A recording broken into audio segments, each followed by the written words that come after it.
Welcome to our channel. Today we how to use support software to improve customer experience step by step clearly. To improve customer experience using support software, begin by selecting the right software for your needs.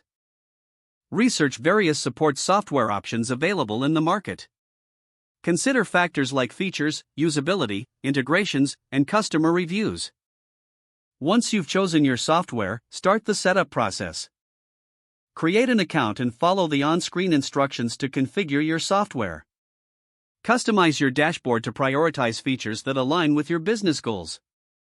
Integrate the software with existing tools such as your CRM or email platform. Next, import your customer data into the support software.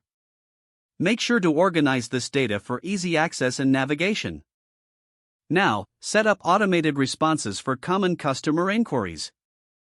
Craft these responses to ensure they provide value and clarity. Train your team on the software functionalities and best practices. Encourage them to use the software efficiently to respond to customer queries. Now, implement a ticketing system within the software. This will help you manage customer support requests effectively. Monitor incoming tickets and categorize them based on urgency and relevance. Use analytics tools within the software to track customer interactions.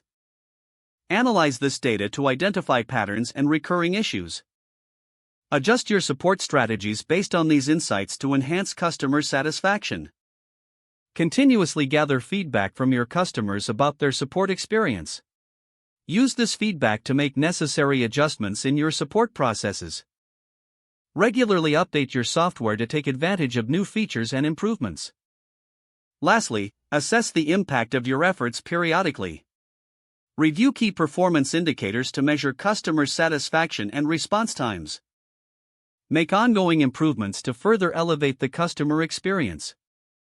If the page does not load, refresh the browser or try again in a private or incognito window. Make sure you are using the correct email address, then retype it carefully to avoid small typos. If your password is not accepted, use the reset option and create a new strong password you can remember. Don't forget to like this video and subscribe to our channel for more step-by-step tech guides.